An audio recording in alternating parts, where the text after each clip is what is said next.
Ladies and gentlemen, the story you're about to hear is true. Only the names have been changed to protect the innocent. NBC brings you Dragnet.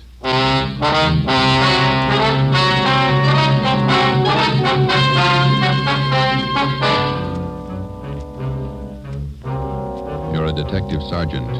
You're assigned to burglary detail. A gang of hijackers has started to work in your city. Truckloads of valuable merchandise have vanished. The thieves are clever, seem to have a foolproof system. Your job, find them. Dragnet, the documented drama of an actual crime, investigated and solved by the men who unrelentingly stand watch on the security of your home, your family, and your life. For the next 30 minutes, in cooperation with the Los Angeles Police Department, you will travel step by step on the side of the law through an actual case from official police files. From beginning to end, from crime to punishment, Dragnet is the story of your police force in action. It was Thursday, March 6th. It was windy in Los Angeles. We were working the night watch out of burglary detail. My partner's Ben Romero. The boss is Ed Backstrand, chief of detectives. My name's Friday. I was on the way back from the record bureau, and it was 5:35 a.m. when I got to room 2A. Interrogation room. Read this to him, Ben.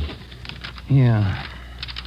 2,600 dozen nylon stockings, 45 bolts of silk, 58 cases imported perfume. Where are you dumping this stuff, Laval? That's what we want to know. I told you the truth. I have nothing to do with it. I don't know anything about it. What was this stolen waybill doing in the cab of your truck? How many times do I have to tell you? I don't know. Your fingerprints are all over it. You must have carried it there. I didn't carry it there. Somebody's out to frame me. How many in the hijack gang, Laval?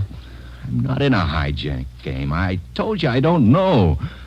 When are you going to let me go? Who's the head of the gang? I don't know any head of the gang. I want to get out of here. You're covering for somebody. I'm not covering for anybody. You take the rap for all this, you're going to have a beard down to your knees by the time you get out. I'm not taking any rap. Then let's have it. Oh, I'm tired. $42,000 worth. You know who took it, you know where it is. They could have disappeared anywhere on their way from the east to the 1,000 places. Nothing was missing from those shipments when they came in on the train. Everything was there when they were unloaded at the warehouse. Then I don't know. I don't know. Every dollar's worth was accounted for when it was loaded on the truck. Well, where is it now? I'm tired. We've been here all night. Let me read it for you again. 2,600 dozen nylon stockings, 45 bolts of silk, 58 cases imported perfume.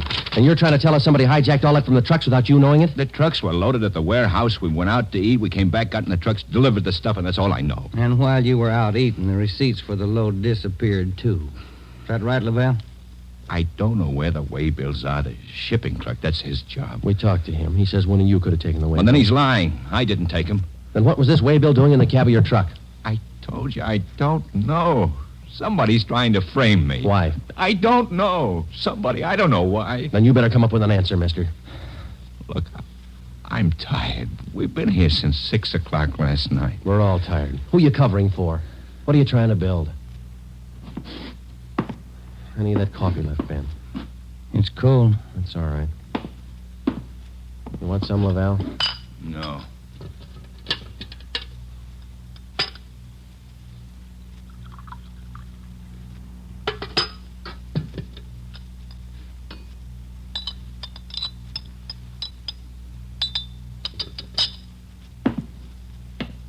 All right, now look, let's get one thing straight. We've been here all night. We can be here all day, tomorrow, the day after that, and the day after that. Yeah. We got enough to make you on this. You know that, and we're going to stay with you to tell us the truth, everything. I've told you all I'm going to tell you. If we stay here for 6 months, you got it all. This your home phone, Hillside 8321. That's right, 8321. What time's your wife get up, Laval? What do you mean? Ben, get an outside line. Yeah. You're not going to call my home. That's Hillside 8321, Ben. Outside, please. Don't do that. Don't. Not my wife. Please. All right. Ask the questions again. This time I'll give you the answers. Thomas Laval was 38 years old. He was a well-respected man in his community. Sometimes it's like that. You can question a man for hours, and he'll never give you any information. But somewhere in every man's makeup, there's a weak point. We were lucky enough to find Laval's. He told us that he would give us the locations where the hijacked goods were hidden. He told us the addresses were written on the ledge of a windowsill on the 7th floor of the Teamsters Union Hall. It was 8:30 a.m. On the 7th floor, is that right? Yeah. Do me a favor. Don't make it too big. Well, look, we have to walk through the hiring hall before we get to the elevators in the back. Yeah? These handcuffs. They'll see them, all the guys in the hall. They know me. Can't you take them off my wrists till we get in the elevator? Sorry, Laval. Well, I won't try anything, but don't make me walk in front of them with these on. Sorry. Just till we get in the elevator. Can't you do that? I don't want the guys to see me. Well, here's my overcoat, Laval. I'll drape it over your hands here, and they won't see the cuffs. There you are. Come on.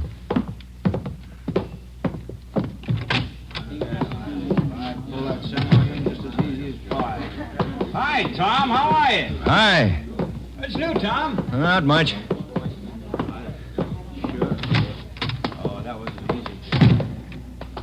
Let's take the elevator. Yeah.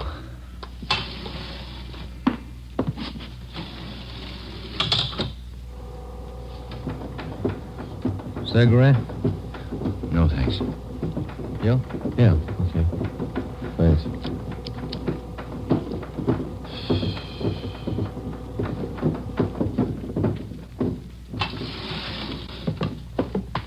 It's down this way. Let me show you. To the left. A window up ahead there. Yeah, this one. I don't see anything on the windowsill. It's on the outside. Open the window and let me check. Yeah. Let me see you. Ben, grab him. He's trying to jump. Get back here. Get back. Let go, do you hear? Go! Get him, Joe. I can't hold him. He's pulling me out. Hold on, Ben. Grab me. Joe. He's slipping. Try, Joe. Hold on. He's kicking loose. I can't hold him. Hold him, Joe. Ben!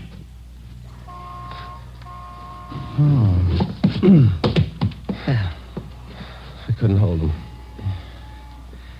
You almost went with him. Let's get downstairs. What happened? Call an ambulance. There's been an accident. Thomas Laval was 38 years old. He was a well-respected man in his community. He died with the same reputation. We had a prisoner who'd met his death while in our custody. In cases like this, we had to have witnesses. By the time we got to the street, the usual accident crowd had gathered. Anybody here see the accident? What you want, witnesses? Yeah. Did you see it? Yeah, we saw it. Let's get their names, Ben. My name's Pete Garfield. This is Jack Morris. We'll be your witnesses. You'll probably be subpoenaed for the inquest tomorrow morning. Sure, we'll be there. We saw you push the guy out the window. We saw you kill him. The next morning at 10 a.m. in the basement of the Hall of Justice, Harold J. Lane, Deputy Coroner, City and County of Los Angeles, read the report of the findings of the autopsy on the body of the deceased Thomas Laval. As is customary at a coroner's inquest, the identification witness was called to testify first. Elizabeth Laval, please. Raise your right hand. Do you solemnly swear that the testimony you're about to give to be the truth, the whole truth, and nothing but the truth, so help you God? Yes. Be seated. State your name. Elizabeth Laval, What is your address? 1216 East Camarillo Drive. What is your occupation? I'm a housewife. What is your relation to the deceased? His wife. Have you viewed the body of the deceased in this office? Yes. Who was the deceased? Husband. Thomas Laval. Is there anything further you wish to add? Thank you. Step down, please. Joseph Friday. Raise your right hand. Do you solemnly swear that the testimony you're about to give to be the truth, the whole truth, and nothing but the truth, so help you God? I do. Be seated. State your name. Joe Friday, What is your address? 4656 Collis Avenue. What is your occupation? I'm a police officer in and for the City of Los Angeles. Are you the investigating and arresting officer on this case? I am. Will you state briefly the facts relating to the death of the deceased? On the morning following the arrest by us of the deceased on suspicion of grand theft merchandise, He expressed a desire to assist us in the apprehension of suspects involved in these thefts and the recovery of property taken in them. Did he assist you? Well, he informed us that if we took him to the Teamsters Union Hall, that he'd be able to obtain addresses of the locations where the stolen property was cached. You then took him there. Yes, we did. What happened? When we arrived, he requested us to remove his handcuffs. We refused. The deceased then informed us that the addresses were written on a window ledge on the 7th floor. When we arrived at the window, under the pretense of searching for the addresses, he threw himself over the ledge. I grabbed his left leg to restrain him, but he kicked loose. Did you at any time have any idea that the deceased planned such action? I did not. What did you do then? We immediately went to the location of the body and had an ambulance dispatched. Do you have anything further to state? No, I have not. Are there any questions from the jury? That's all, Officer Friday. Step down. Peter Garfield. Raise your right hand. Yeah. Do you solemnly swear that the testimony you're about to give to be the truth, the whole truth, and nothing but the truth, so help you God? Yeah? Be seated. State your name. Pete Garfield. What is your address? 1654 North Pico. What is your occupation? Truck driver. Down at General Warehouse. Did you know the deceased? Yeah? How did you know him? I worked with him. And that cop's a liar, and so's his buddy sitting over there. Please confine the testimony of this inquest to facts. Were you present at the time the deceased met his death? I told you I was. And those two cops pushed Tom out of the window. Where were you at the time the deceased was pushed or jumped from the window? Jack and I just left the Union Hall. We were going out the front door when it happened. What attracted your attention? I heard him scream. When I looked up, Tom was falling. That cop was standing at the window watching him. Did you see the officer push him? Yes, I saw him. Did I understand you to say you were on the street outside the building at the time? Yeah. And you saw the officers push the deceased from the window on the 7th floor from your vantage point? Yeah. Isn't it true that that's a physical impossibility? What is? That you could have seen what you testified to from where you were standing? I know they pushed him. You know or you saw? I know, that's all. Tom wouldn't jump out of a window. Then it's true you didn't see the officers push the deceased out of the window? No, I didn't see him. Is there anything further you'd like to add? They must have pushed him. Any question from the jury? That's all, Garfield. Step down. Dorothy River. Raise your right hand. Yes, Do you solemnly swear that the testimony you're about to give to be the truth, the whole truth, and nothing but the truth, so help you God? I do. Be seated. State your name. Dorothy River, What is your address? 211 South Beverly Drive. And what is your occupation? I'm a stenographer at the Teamsters Union Hall. Were you present the morning the deceased met his death? I was. State where you were and what you were doing. I was in our office on the 7th floor doing some filing. Please state what you witnessed. The filing cabinet in our office is by the door. The office faces on the hallway, and the door happened to be open. I heard a commotion and looked out. I saw those two officers struggling with a man. Did you hear any conversation? Yes. I heard that officer there say, "Get back here, get back." The man outside the window yelled, "Let me go, let me go." This officer here, Officer Friday, said, "He's pulling me out. Hold on, Ben, grab me." How far from the window were you? I'd say about 15 feet. Do you have anything else to add? Yes. As the two policemen started downstairs, Officer Friday said to me, "Call an ambulance. There's been an accident." Thank you, Miss River. Those officers didn't push that man out the window. They were trying to hold him. After hearing additional witnesses, the coroner's jury retired at 11:57 a.m. 8 minutes later, they returned with their decision. The deceased met his death voluntarily and by his own actions. The homicide detail continued the investigation of Laval's death. A week went by. With homicide working one side, we hoped that they might turn up additional leads in the hijacking case. Nothing turned up. At It seemed that with the death of Thomas Laval, our leads came to an abrupt stop. On Tuesday morning, March 16th at 9 a.m., we got a call from Chief of Detectives Ed Backstrand. Now, once more, what about the way bills on these shipments? You checked them? Everything we could. Talk to everybody that handled them. And talk to him some more. $42,000 in merchandise doesn't just disappear. Now, who's the last one to handle those way bills? The warehouse shipping clerk.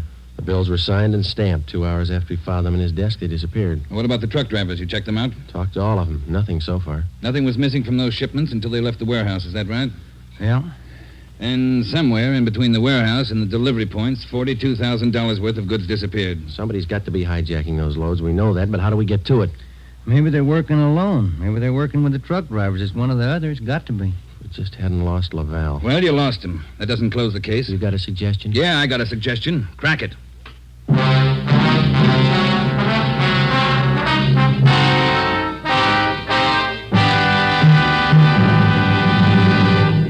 You are listening to Dragnet, authentic stories from official police files. And now, an important announcement. Ladies and gentlemen, we are pleased to announce that starting next Thursday, October 6th, Dragnet will be brought to you by Fatima Cigarettes. We'd like to take this opportunity to thank you, the listener, for your excellent response to our efforts in bringing you these weekly authentic presentations of actual cases from official files. Your letters are the only indications we have that Dragnet is a source of your listening pleasure. We'd like to hear from all of you. Starting next Thursday, October 6th, over most of these same NBC stations, Dragnet will be heard weekly at 10:30 p.m. Eastern Standard Time, immediately following the Supper Club. Check your newspaper for local release time.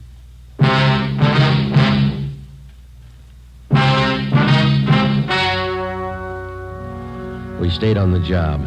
Another week went by. No leads. We spent so much time at the general warehouse where the merchandise disappeared that we almost got to be a part of the crew. We got to know everybody. We made frequent visits to the Teamsters Union Hall, but got us nothing. On Wednesday, March 26th, we reported in for work at 8 a.m. Friday, Romero. Yeah, Skipper? You fooled around just long enough. They hijacked another load last night. $38,000. What outfit? Same, general warehouse. Who's your contact down there? Ray Hobart, shipping clerk. I'll hop down there right now and get the details. Right, Ed. There are 2 ways to solve this thing. Yeah? You can get those hijackers now or wait till General Warehouse goes out of business. Get on it.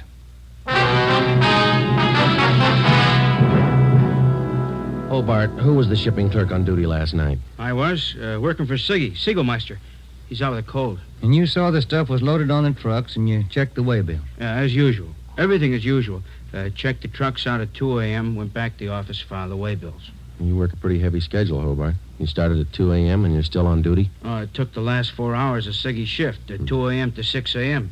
He had a cold. I was back here at 10 this morning to start my own shift. When did you find out the waybills were missing on that shipment last night? Just before I went off. Maybe 5:30, 5:45. Well, how about the truck drivers who handled that load, Hobart? You got them? Let's see. I got it right here. Okay. Here you go, Sergeant. Jack Morris and Pete Garfield. Jack Morris and Pete Garfield were brought in for questioning. We double-checked with Homicide and found that their reports on Morris and Garfield tallied with ours. No previous records. Both men had been tailed for a reasonable length of time since their testimony at the Laval inquest. Their actions failed to implicate them. 4 days after the second hijacking, we got a tip from one of our informants down in the warehouse district. He told us that a man in a gray suit had been hanging around the coffee shop next to the Teamsters Union Hall. He was peddling nylon stockings, cheap. There had been other reports like this, which we had followed up, but none of them had paid off. Usually such leads didn't pay off, but we couldn't be sure. They had to be checked. At a few minutes before 5 that afternoon, we found the nylon salesman in the gray suit in the back booth of the coffee shop adjoining the Union Hall. Look, Mag. Take a look. The finest.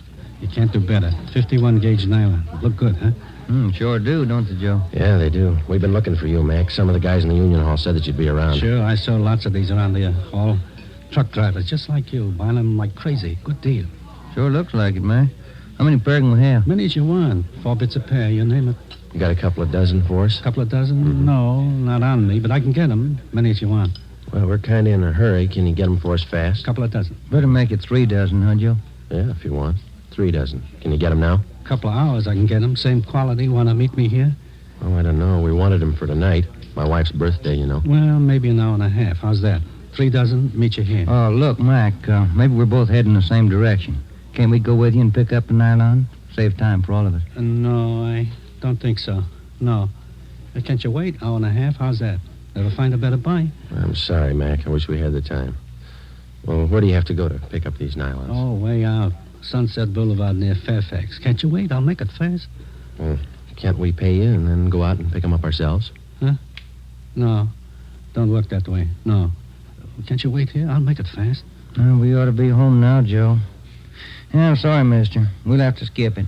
Yeah, maybe we can pick up something on the way home, Ben. Candy or something. Wife likes candy. Now, look, fellas, I don't want to see you lose out on this deal. I'll meet you halfway. How you mean? Look, together we'll go out to Sunset and Fairfax, huh? Near the place. You wait there at the hamburger stand, and in 5 minutes I'll bring you the stuff, okay? Oh, I don't know. We're late already, but... All right, it's a deal. I'll call the wife and tell her we're going to be a little later. 3 dozen, is that right? 3 dozen of the best. You can't do better. All right, I'll be back in just a minute.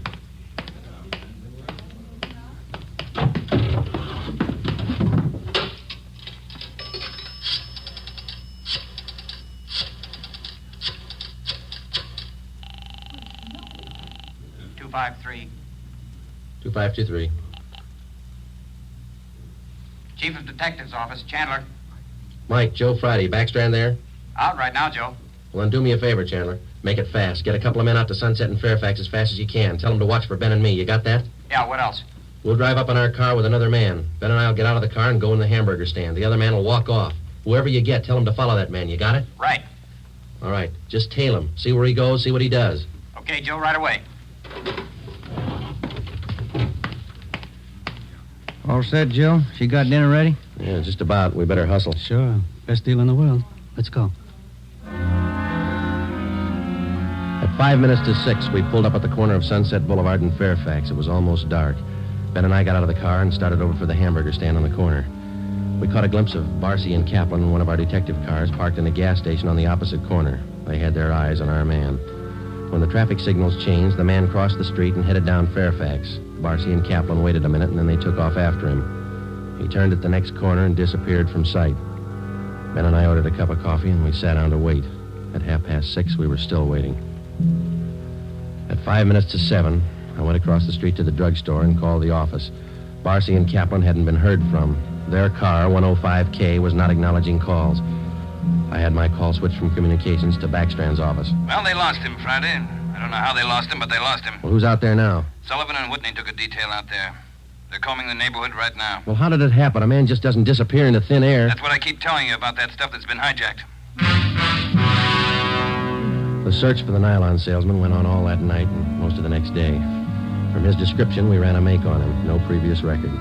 He had disappeared completely. We were right back where we'd started from.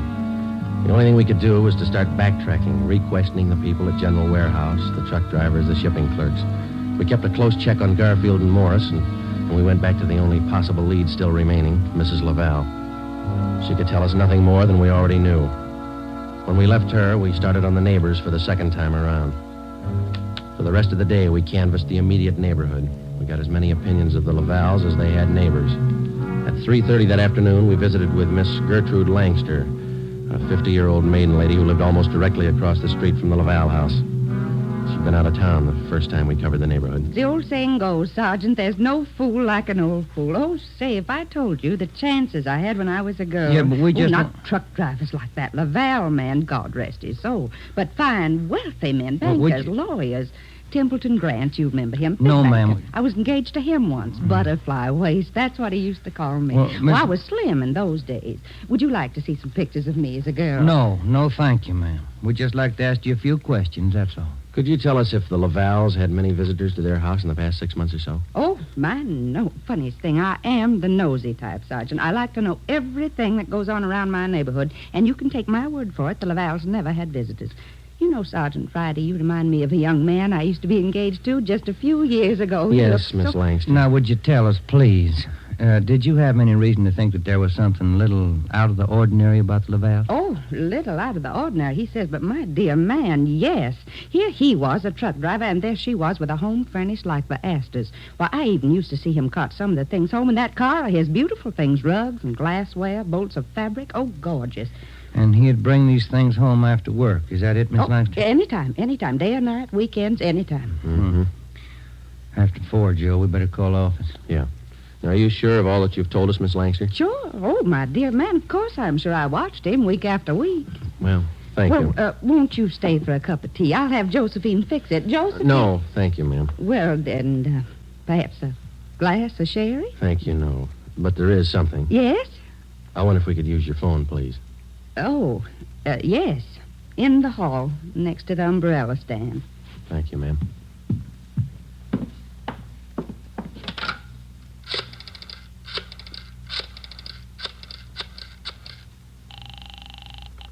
City Hall. 2523. 2523. Backstrand. Friday, Ed. Nothing much here. Well, there's something here. Barcy and Kaplan just called. Pete Garfield left his house half an hour ago. Then he picked up Morris. What's so unusual about that? Nothing, except the guy driving the car is the little man in the gray suit, the nylon salesman. Barcy and Kaplan are tailing him. Where are they now? Headed north out Riverside Drive. Well, there's nothing out there but a golf course and a lot of riding stables. I don't care what they do for recreation. Go get them. With red light and siren, it took us 12 minutes to pick up Barcy and Kaplan on Riverside Drive. At 4:23 p.m., we pulled up in front of the Blue Pony riding stables. Barcy and Kaplan's car was overturned just beyond the driveway leading up to the riding academy. Kaplan's hurt. I called an ambulance. They rammed us. What kind of a car are they in? They switched. They're driving a 12-ton Bulldog semi. Which way they head? Going north. Got a 3-minute lead on you. Pneumatic commercial. Adam 653. Let's go, Ben.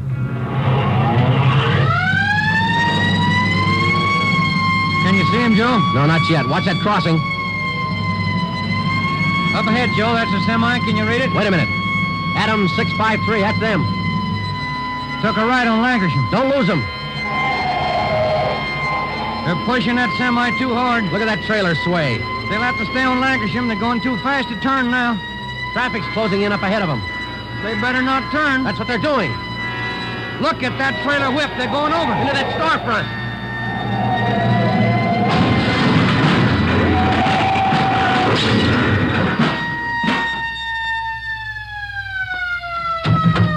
Come on, Ben. You all right? Wait a minute. Let me see. Yeah, they're banged up, but they're alive. There they are, Joe. Yeah. Garfield, Morris, little man in the gray suit. It's funny, isn't it? What's that? Garfield's going to swear we pushed that truck through that window.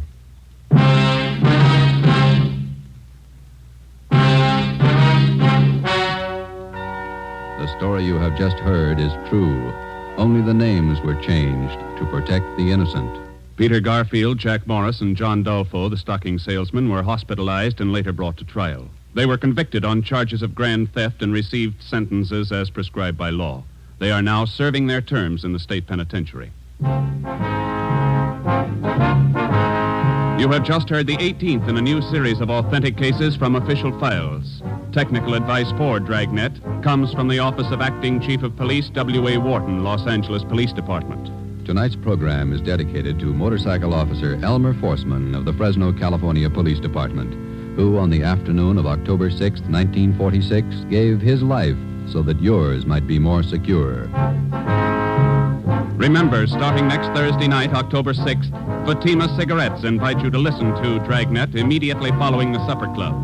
That's 10:30 p.m. Eastern Standard Time over most of these same NBC stations. Check your newspaper for local release time. Dragnet came to you from Los Angeles. Judy Canova joins the star lineup of Saturday shows tonight on NBC.